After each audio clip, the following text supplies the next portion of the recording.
The Atlanta Braves are who we thought they were, and it's not good enough. Let's talk about it.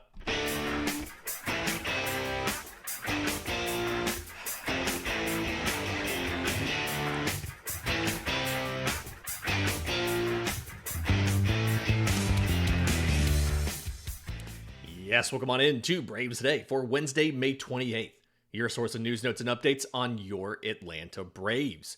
I'm your host, Lindsay Crosby. You can follow me on social media at Crosby Baseball. You can follow the show on X, Braves_today.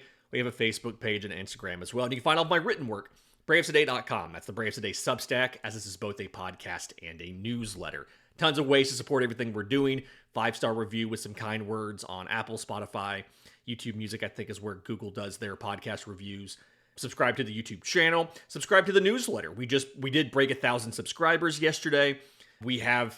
I did have the thing randomly select a subscriber, and we reached out to him to coordinate the Braves bobblehead. Thank you to everybody who subscribed yesterday. We broke 1,000 subscribers on the newsletter, and obviously we're sitting in that good 4,000 plus number here on YouTube. I want to get to tonight's matchup against Zack Wheeler. I want to get to the progress and the growth that we saw from Spencer Strider last night. Wasn't perfect, but he did look better than he did in that previous start against Washington. But before we do that, let's talk about last night's game from the offensive side. Atlanta gets shut out 2-0. It's their first shutout since the first week of April. They get held to 5 hits. And the issue here, I talked about this yesterday. Ranger Suarez isn't blowing you away with stuff, right? Like Ranger Suarez, he's throwing the 80-mile-an-hour changeup. He's got fastball 92, 93, and he is a good pitcher. Don't get me wrong. He is a good pitcher. He wouldn't be in the majors if he wasn't. But you had opportunities to score, and Atlanta's offense could not get it done. And so in this game, the Braves had 5 hits. All of them were singles. They drew 4 walks. So that's 9 guys on base, plus you have the fielder's choice or whatever. So let's just go with, here's the thing, 8 of the first 9 innings, they had a base runner. The only inning the Braves did not get somebody on base was the 9th inning. And not only did the Braves have a base runner in 8 of the 9 innings, a couple times it was a leadoff runner and somebody who had decent speed, right? Ozzie Albies got on to open the 2nd. Ozzie Albies got on to open the 6th. Michael Harris got on to open the 5th. And yes, JT Realmuto is not the same catcher that he was a couple years ago. He does still have pretty decent pop times. The Braves never attempted to get a guy in motion to stress the defense. Other than the Nick Allen sacrifice bunt, Atlanta never really tried to manufacture a run. And because of that, and because of just this offense is not good, the Braves had 2 at-bats and 4 total plate appearances with a runner in scoring position. They had a runner on in 8 of the 9 innings, and they had 2 at-bats with a runner in scoring position. They went over 2, by the way. They had 2. It was all in the 5th inning. Michael Harris singled to open the inning. Nick Allen bunted him over to second. Ronald Acuna Jr. draws a walk. Not an official at-bat. It's a plate appearance, not an at-bat. Austin Riley grounds out to shortstop. Not a good piece of hitting here. It was a belt-high sinker, and he just mishit it. He grounds it to shortstop. Acuna gets thrown out at second base. So Riley's on first. Michael Harris is on third. Marcell Ozuna draws another walk, loads the bases for Matt Olson. Matt Olson strikes out. That was it for at-bats with runners in scoring position in this game. That was all of it. Atlanta did not have any more the entire rest of the game. And the Matt Olson strikeout was, he took a slider down and away for a ball. He fouled off an inside sinker belt high.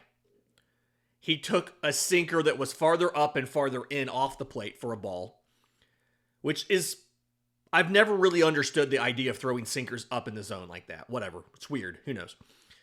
He fouled off a cutter in the zone, almost the exact same place that the sinker was. They moved a little bit differently. It was actually a good job of sequencing, right?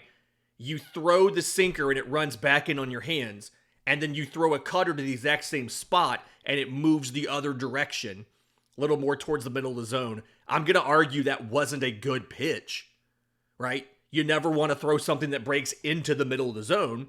Matt Olson fouls it off, and then he swings under a fastball up out of the zone to strike out. But it wasn't just that inning. It was every inning. Except for the ninth. You got a runner on base, and you did not, for the most part, you didn't even advance them to second base. Only in the fifth inning did you get a guy in scoring position. And we're at the point here where this just can't happen. I know that you struggled offensively last year, and there was a built-in excuse last year because you had the injuries, right? Lots of guys missed a lot of time. Ronald Acuna Jr. missed most of the year. Austin Riley missed time. Ozzie Albies missed time. You had a revolving door in the outfield a bit. You played a lot of DFA'd guys and backups. There were times when you had Whit Merrifield, Gio Urshela, and Ramon Laureano all in your lineup at the same time. 3 guys who were DFA'd by their original teams, and you picked them up mid-season. There was a little bit of a built-in excuse last year. What's the excuse now? What is the excuse now for being so bad? And I've seen a couple different people make this joke and talk about this. For the longest time, one of my group chats with some of my friends, we've had somebody in there who's always made the jokes about the Braves hacking PitchCom in 2023, having the little cheating lab thing. And it wasn't true. It was just a generational run by everybody on the roster. Everybody was in a hot streak all year, and the ball was a little jumpier, and they crushed a ton of home runs. But at this point, I'm starting to wonder a little bit, did they maybe do something? Did they maybe know what was coming? Because virtually the same roster continues to look terrible at the plate. Just 2 seasons removed from being literally one of the greatest offenses in baseball history. I don't think people realize that. Nobody had hit for a team slugging that high ever. Atlanta tied the single season home run record. That offense was an absolute juggernaut. And it's mostly the same people this year. And it looks drastically different. Significantly different. Just terrible. The biggest thing here, and I mentioned this on the postcast last night to Jake Mastriani of Locked On Braves. I know a lot of you were already there, okay? I know you were already at this point. But it feels like even the most optimistic people, like me, I'd like to think I've been a very optimistic person on this team, to the chagrin of a lot of people, right? A lot of people have, I'm not going to say criticized me, but have found it a little bit absurd that I've been as optimistic as I've been for this long. Expectations for this team have to be lowered. The season expectations for this team have to be lowered. Because I think you've now shown you are not in the same class as the Phillies. Heck, as the Mets. As I mentioned yesterday when I was talking about what you had to do in this tougher stretch of the schedule, you are closer to last place in the division than you are to first place. The Braves are 9.5 games out from Philly. They're 8 games out from New York. They're a game and a half ahead of Washington, and they're 4 games ahead of Miami. The Braves are closer to last place than first place. In the wild card, you are 5 games out, and there are 7 teams ahead of you in the wild card standings. There's a tie for last place. So it's Mets 1, Padres 2, Giants and Cardinals tied as of time of recording at 3. And then Reds, Brewers, Diamondbacks, Braves. And helps not walking through that door. The team that you have is the team that you have. Yes, you get Jurickson Profar back in, a month and a half? No idea what to expect there. But ultimately, these guys have to be better if you want to get into a position to contend for a wild card spot. Because, again, behind you in the wild card standings, Washington, Miami, Pittsburgh. And, you're closer to Pittsburgh for next to last place in the National League than you are to first place in the division. I don't know what to do. We're going to keep doing shows. We're going to keep writing deep dives. We're going to keep covering every game. At a certain point, I could say the same thing over and over again. You've got to be better. I don't know what it takes. I don't know what has to change. Because there's not like one magical thing that if you fix it, everything goes back to normal. Whatever normal is. Is this normal for the Atlanta Braves? Is this offensive production normal for this roster? Because if it is, this team, this roster as constructed, if this is normal, this roster is not going to make the postseason. For the first time in a long time. And you don't have very many options, very many positions on the field where you can make it better. First base is locked up. Third base is locked up. Right field is locked up. Center field is locked up. Technically, left field's locked up with Profar for 2 more seasons after this one. Catcher's locked up. You don't have very many places where you can sub in guys without eating a bunch of money or spending a bunch of money in free agency. Because you don't really have a ton of top-level prospects ready to be promoted either. Nacho Alvarez exists, theoretically. He's on the IL still. Maybe he's an option at second base next year. But other than that, you don't have a ton of top prospects. It's not like the Red Sox, who are also in a very similar situation to the Braves, right? The Red Sox are 27-30. They're 8.5 games back in the AL East. They're 3.5 back in the wild card. They have 1, 2, 3, 4, 5, 6, 7. They're the 8th team in the wild card standings. There's Twins, Guardians, Astros leading the wild card right now, and then Royals, Rays, Rangers, Blue Jays, Red Sox. But they also had Christian Campbell, top 100 prospect. They stuck into the lineup. They had Marcelo Meyer, top 100 prospect at shortstop. He's playing third base for them right now while Alex Bregman's out. They signed Alex Bregman to a $40-something million a year salary. They've got Roman Anthony, who some people call the top prospect in baseball, ready to step into their outfield as soon as they have a spot to put him. They're in a different situation than you are.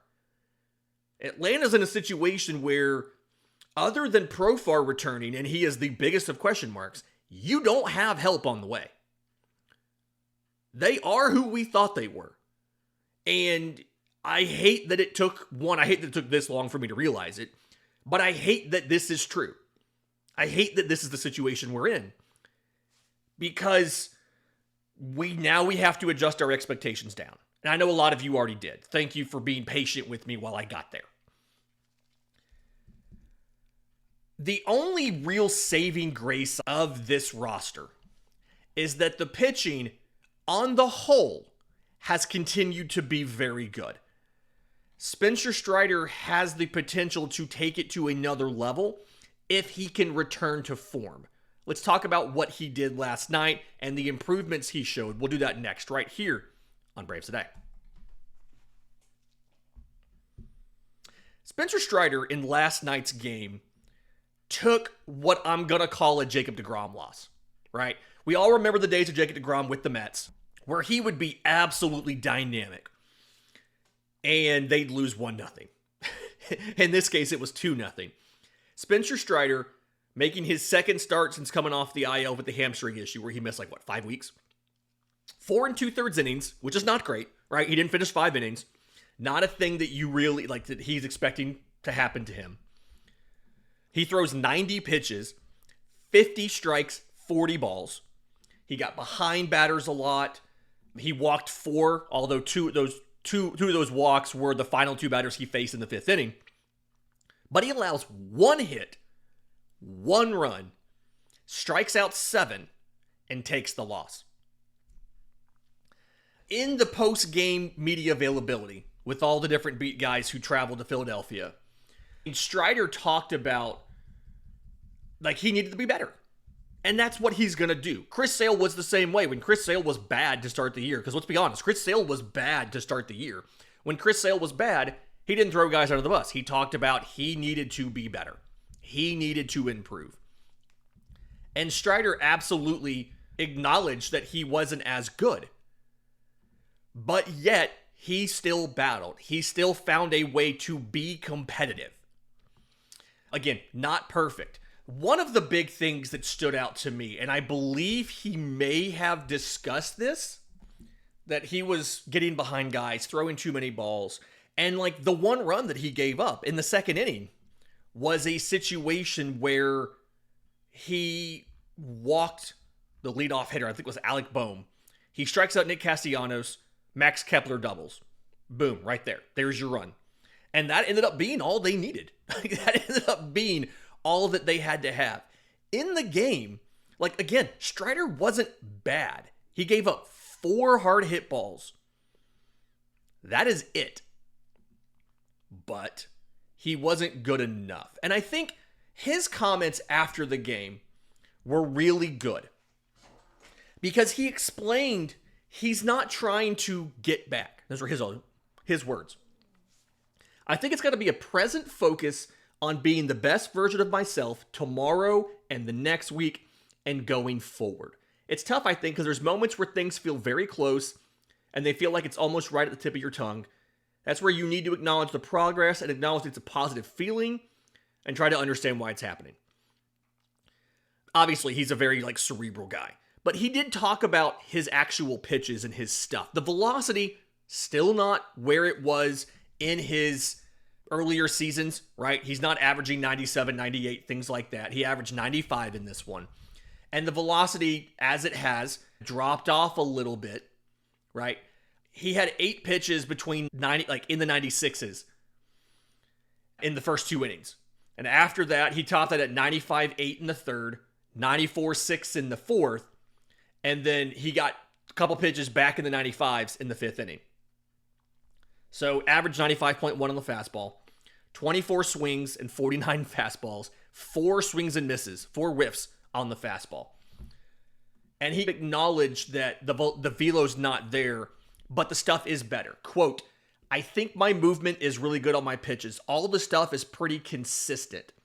It's starting to feel really consistent coming out of my hand. The velo on the fastball is obviously not my career high, but the swings are telling me that guys aren't picking it up and it's got that life. And he's talking about the backspin, the induced vertical break when he throws it up in the zone. It just resists gravity more than guys think it's going to, and they swing underneath it. That's the whole idea behind the backspinning fastball up in the zone. Especially tonight, compared to the last couple times throwing, it's getting on guys and I'm able to beat some barrels. The misses were competitive. Sometimes making the adjustment from one pitch to another is tough, and you've got to throw 3 before you execute instead of 1. That's frustrating, but it still feels like the next one. And he's insinuating the next one could be the one that you want. It's on the tip of your tongue. That's a good feeling. That's the feeling you want to have. He very clearly feels like his stuff's not there yet, but it is more than competitive. And so he is holding himself to a pretty high standard. He feels like he could have been better and that everything was more competitive than it was last week. And that is the goal, right? We knew Strider would not be himself this soon. And unfortunately, we're not getting the offensive contributions required to pick him up until he figures that out. You give up one hit. Yes, you walk 4. You give up one hit. It really sucks to take a loss there.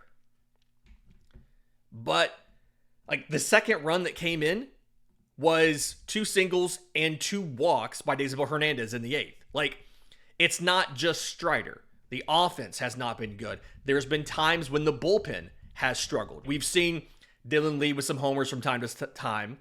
We've seen Rafael Montero with the walks. This is one. By the way, when you talk about we have to take Raisel Iglesias out of the closer role, okay, does Daisybel Hernandez take it over? He just had an 8th inning where it wasn't even a save situation. We were down by 1, and he handed Philly a second run. Yes, you can try it, but that's not a guarantee to work either. That's where this team is right now. And they've got to be better. That's all there is to it. Part of the reason they have to be better is they're facing Zack Wheeler tonight. He's been pretty good against Atlanta in his career, but last time out, they did okay against him. Let's talk about what they did and why. We'll do that next, right here on Braves Today. Final segment of Braves Today, Lindsay Crosby looking at tonight's matchup. Zack Wheeler versus AJ Smith-Shawver. We're going to focus on the Wheeler side because he has been pretty good against the Braves in his career and recently. His last 5 starts against Atlanta, which go back to the end of 2023, this is all regular season, by the way. He's 2-1 with a 2.37 ERA. And the loss is actually last August. It was in 2024. He goes 6 innings, 6 hits, 2 runs, no walks, strikes out 8, and they lose. He gives up a home run to Marcell Ozuna I think it was in the 6th inning. Ronaldo Lopez pitched 5 innings with 10 strikeouts, only 1 run allowed. And then Grant Holmes, Joe Jimenez, Raisel Iglesias give 4 scoreless innings of relief. No hits, no walks, 3 strikeouts. Atlanta wins 3-1. Like a really tough loss by Zack Wheeler. But early this year, April 8th, Atlanta tags Zack Wheeler for 5 runs on 8 hits and 3 walks in 5 1/3 innings. Yes, he got 7. He got 7 strikeouts. But he takes the no decision. Atlanta ends up winning this game 7-5 after scoring 4 runs late in the game. And what they did here was a combination of extra base hits and sometimes getting the big hit. So like they're down 1-0 in the 2nd inning. Austin Riley doubles. Jared Kelenic walks. Remember those days? Brian De La Cruz and Jared Kelenic were both in this game, by the way. Riley doubles. Kelenic walks. Murphy brings them all in with a home run. Right? It's things like that. It's getting the extra base hits. It's getting that big hit. Back when Sean Murphy was just impossible to stop. In the 6th inning, they actually knock out Zack Wheeler with 1 out. Single Brian De La Cruz. Single Jared Kelenic. RBI single Sean Murphy. Orlando Arcia walks. Wheeler leaves the game. Michael Harris hits a deep sac fly to score another run. Like it's a combination of they're getting the big hits. They're doing the small ball thing, right? They're drawing the walks. They're stringing together consecutive hits. They're hitting the sac flies. So it was a combination of, yes, we got our home runs or our home run here, but we also were able to small ball it a bit. And Recently, in this losing streak, we haven't seen the Braves do either, right? They haven't been getting the home runs, but they also haven't been small balling it. So, something that they've got to fix. And when you go back and you look at what Zack Wheeler did in that game, the Braves were very aggressive in the zone. He threw a bunch of forcing fastballs in the zone, and they swung at a lot of them. And they made contact with most of them. They whiffed only 6 times on 45 fastballs thrown. They whiffed only twice on 22 sinkers. Like, they were not swinging and missing. They were being very aggressive at swinging at strikes. And then hitting for power. And the hard part is we've seen some adjustments from Zack Wheeler, like after that start. So he is right now running 2 completely different arsenals for different guys. He's throwing 6 pitches. And he is really doing at least 3 pitches to either-handedness. People who listen to the show a lot know I love a dude that throws multiple fastballs and stuff. He's throwing 3 different fastballs. So if you are a righty, 4-seamer, 95 miles an hour, sinker, sweeper, that is the majority of what you are seeing. He'll throw you some split fingers, but it's 20% usage. Like 20% of his split fingers thrown are to righties. Lefties, 4-seamer, cutter, curveball, split finger. So like he's throwing 3 or 4 pitches either way. And if you're a righty, he's thrown 112 cutters this year. 1 was to a righty. You can eliminate that. He's thrown 105 curveballs this year. 4 were to righties. You can eliminate that. You know what he's going to do. The challenge is going to be hitting it. And I do think the opportunity for Atlanta here, for the righties at least, is to put the sinker into play. This Phillies defense is not very good. And so there are times when Zack Wheeler will get the ground ball off of the sinker and they won't convert the play. The expected batting average and expected slug on the sinker are not great. 278 expected batting average, 520 expected slug. The actual results are even worse. 349 batting average on the sinker, 698 slug. He's given up 4 home runs on the sinker. He's given up 4 home runs on all of his other pitches combined. I think Atlanta's opportunity in this game, especially because he likes to throw the sinker in the middle, height-wise, of the zone, trying to leave it on the inner third to a righty. That is what he wants to do with the sinker. He's throwing it middle height of the zone on the inner third. He's giving you the pitch to hit. His defense has so far let him down. Trey Turner is not a good defensive shortstop. He's just not. He really should be playing center field, and Edmundo Sosa should be playing shortstop for the Philadelphia Phillies. If I ran that team, that would be the very first thing that I would do.